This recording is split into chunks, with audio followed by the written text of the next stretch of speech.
Hey all, it's Crash here. Yeah, so got some Evolve running. But yeah.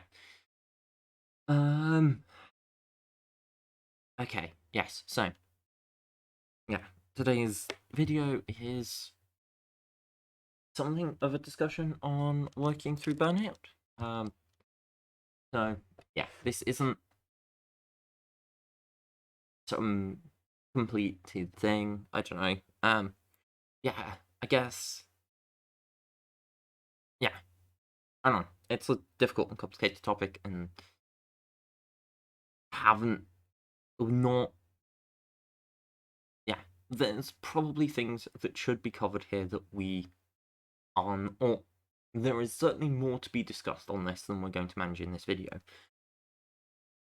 That is certainly, yeah, the truth of the matter at this stage, right? It might be something we come back to, but yes, yeah, so working through burnout, yeah, it's difficult because on the one hand, right, that's, yeah, arguably bad advice, right? A tool to work through burnout is arguably bad advice in some ways, right? Because, yeah, rest is, an important component of recovering from burnout. Is actually resting, is taking some time off to chill, you know, um, taking some time off to chill and to stop, basically to reduce the amount you're worrying about things, which I know, right, isn't necessarily what. Yeah, but that's kind of the point, right? It's, yeah, if you're, yeah, in a space of burnout or near burnout, what you need reasonably to take a step back and do some more self-care, right? On the other hand, you know, there's a certain amount of working through that might be necessary, and also a certain amount of working through that can help to some degree, right? And it's a careful balance. So yeah, the first thing is, yeah, take a step back and prioritize, right? That's step one. Take a step back, figure out what priorities are, and prioritize those, right? Do those, work from the top of your priority list downwards through the things that you can actually manage effectively, right? If you're, because you're probably doing too much. So stepping back and taking out priorities that you don't, things from the list that are lower priority is a good idea because you're doing too much, almost certainly, right? Or yeah, um, but yes. So obviously, there are things that you absolutely have to get done, right? You have necessities that have to get done, right? There's, you need to eat. You need, like, you need food in you, right? Realistically, you need to get food in the body, you know, every day, pretty much, right? You need food, you need water, you need sleep. Those are things that you can't skimp on, right? And then on top of that, you almost certainly have, you probably have work of some kind that ensures bills are paid and you can pay for food and all of that, right? That's also probably something you can't skimp out on. I mean, if you can, right? If it's something that you can actually do reasonably, yeah, maybe take if you've got leave saved up that you can take on relatively short notice, then great, yeah, take a couple of days leave, take a week leave, you know. If you can take sick leave for mental health stuff, take some sick leave for mental health stuff, do it. Absolutely, right? If it's not going to impact your ability to pay bills, and pay for rent, right, and it's not going to impact your job security long term, yeah, take that leave. Absolutely do it, right? Because, yeah, I mean, yeah, that's something that's very well worth doing if you can. Um, anyway, the thing that I was going to focus on and intending to focus on is the idea that actually one of the things that can help, you know, um, is doing work, is doing something that is satisfying in its right, something that provides a level of inherent reward to it. So work obviously has the external reward that is money, and it might come with internal reward as well, depending on the work you're doing, although that's unlikely. Let's face it, a lot of work is not inherently rewarding. Some is, of course, but a lot isn't, you know. And a lot of the jobs which are inherently rewarding, in theory, are then heavily overtaxed in terms of how much you're expected to do for what you actually get out of it, right? The number of hours you have to work, the time of those hours, the irregularity of those hours, and like a good example of this is a lot of medical professionals are. I mean, I can't speak to other countries because I don't know the situation particularly well, but I know from talking to people who have quit working in the NHS or used to work in the NHS, and even people who do actively work still in the NHS, that at the end of the day, it is very demanding work, and it's not just demanding because, right, it's not simply, it's not demanding just because you've got people's lives in your hands, right? Or, other serious things. I mean, that's a component of it, of course, but, especially talking to, ex-nurse, you look at the pay that they're getting, which is a lot of the time pretty terrible for what they're doing, right? And the amount of work you have to do. You're looking at more than full-time work hours a lot of the time. A lot of it unpaid, including a significant chunk of unpaid overtime. You are looking at all those hours are at very high responsibility. You're often looking at, 12-hour shifts potentially, including overnight shifts for some of a week, and then daytime shifts for some of a week, which means you can't maintain a healthy sleep schedule. And of course, you're expected during those 12-hour shifts, at the end of a 12-hour overnight shift, to still be fully capable of any number of, potentially relatively fast decisions that potentially need to be made relatively quickly that have someone's life in the balance on how you make those decisions potentially, which is asking a lot of anyone, let's face it, right? And then, so, yeah, you end up with people leaving because, of course, they're leaving, right? Which leaves you then understaffed, right? Which means that you end up with more of the same. And it gets worse because the less staff there is and the lower staff retention, you lose expertise, right? You lose skill, and morale continues to drop. It's a very difficult place to be, and but that's a high level of intrinsic reward, at least in theory, right? That's part of, a lot of people go into medicine because they want to help people, and they feel good when they help people. But you stack everything else on top of it, and suddenly, despite the fact there's a high level of intrinsic reward, it's still exhausting. And it still leads to burnout and people leaving the profession permanently, potentially. Teaching is another good example where, pay is low.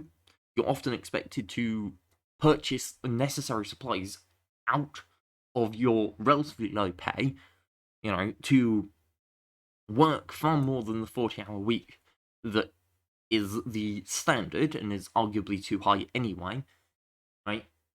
For a full-time job. That's arguably too high anyway, and you're expected to often work more than that. You have little to no flexibility over leave either, and there's a lot of responsibility placed on your head. And sure, there's intrinsic reward, obviously, in education, in education, but that doesn't make it easy, But yes, so finding something intrinsically satisfying that doesn't have that can be more flexible with, right? That is just something intrinsically satisfying is very valuable, right? It can help a lot, you know. it's not necessarily going to be easy, of course, right? Keeping it up, obviously, can help a lot, and that it also, it both directly helps in that you are doing something intrinsically rewarding, which helps a lot with in and of itself, it is helpful to do. Which, yes, so it's helpful simply because it's intrinsically rewarding. Right, brilliant. Step one. It's also helpful because it keeps you from, completely losing out on the capacity to, yeah, from losing out on all your capacity to, yeah. So it's intrinsically rewarding. It also helps maintain a habit of being somewhat busy, right? You don't, because if you just take rest time and don't have anything scheduled for that rest time, it's very easy to just sit at home and do nothing, which can be very pleasant and can be needed, but also doesn't necessarily help that much, actually, with burnout, right? It can lead you to simply sitting and wallowing in your thoughts, which is unhelpful, clearly. Now, that's not to say that it's not potentially justified, right? But simply that it is more complicated than a simple matter of I'm just going to say, recovering from burnout can be as simple as sitting at home and doing nothing for a time. That can be the rest you need, but can also, right, it depends where your burnout is coming from, right? Because if your burnout is, the more simple, I've been doing too much for too long, then yeah, great, right? Sitting at home and relaxing for a time and doing very little is probably what you need. But if your burnout is coming from a lack of intrinsic satisfaction with what you're doing, rather than the actual workload itself, then you probably want to find something intrinsically satisfying to do. And whilst you're otherwise taking a break, you can start on that. Whilst you then have more more time to do that and more energy to do that because you've stepped back on other responsibilities and build that in as a habit, as something you do, which can then help you maintain it later and maintain a level of keeping up something that's intrinsically satisfying, which is helpful, and is something that will pretty permanently help. So, yes. And the other component to this is if you are looking for something intrinsically satisfying to do, if you can find something intrinsically satisfying to do that is with other people, around other people, where there is a low level of social responsibility to be there, to be, to take part, to do the thing, right? That can help as well. That can help you maintain it because there's a low level social pressure to do the thing, right? It's much easier to get out the door and go meet up with people to do, help feed the homeless or campaign on something political or, you know, even just, litter pick or any number of other things that you might do for that intrinsic satisfaction if, people are expecting you to be there, right? It, of course, also helps if you can be, if you can step back and say, hey, look, I just can't do this stuff, right? You need that option available to you, right? It cannot be a necessity for you to turn up from a social perspective, right? But if there is a level of expectation that you turn up that is low enough that you can not turn up on very short notice and not be a problem, but still, there's enough pressure to help you get out the door. And that's a difficult balance to find, certainly, but that's very helpful when you can find it because it helps you get out the door and do the thing. Well, maybe not get out the door, right? It helps you do the thing. Maybe you don't need to leave the door. Maybe you can find something intrinsically satisfying to do that you could do from at home, right? Video essays on YouTube, for example. Although social connection on that might be a little more difficult to find, but especially before you have a significant audience who are expecting a video every so often. But that's not the point, you know? The point is, whatever it is, as long as it's intrinsically satisfying, and ideally, if you can find a low level of external pressure to do the thing, and it's intrinsically satisfying, right? You want it most of the motivation to come from intrinsic satisfaction with a low level of pressure to help you effectively remember to do the thing, and to get you started and in gear enough that you can get to that point of satisfaction from it, right? And remember why you do the thing, and that will then help from there, and keep you up. So, yes. That is, I think, most of what I wanted to cover. So, yeah. Hopefully that